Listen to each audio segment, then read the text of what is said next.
Steve Cosell, new study found cannabis for medical purposes reduces alcohol consumption and traffic death.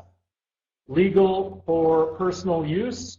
Yes, I think marijuana should be legal for personal use, and I've always maintained that that in no category is marijuana more dangerous than alcohol.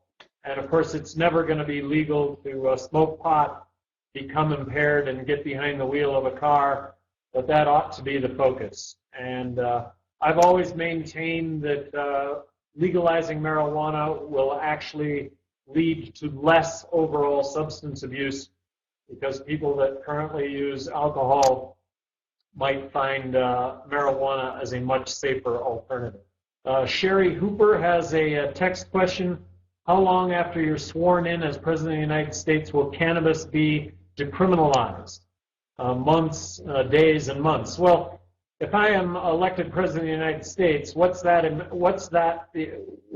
are the American people shouting at Congress when it comes to drug reform?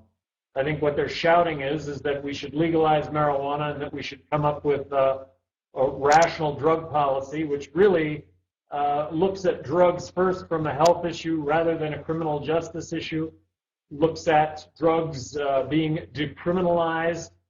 And so I can't promise that will happen as President of the United States, because that will require congressional authorization to go along with my stand.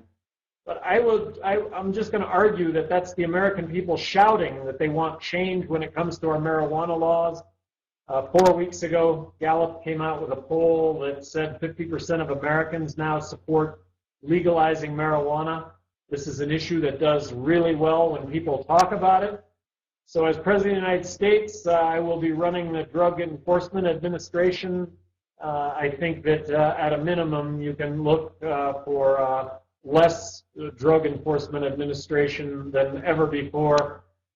Let's give this issue back to the states where it's ultimately going to be decided, but the decision is on the wall, and that is that we will legalize marijuana, and it will be sooner than later.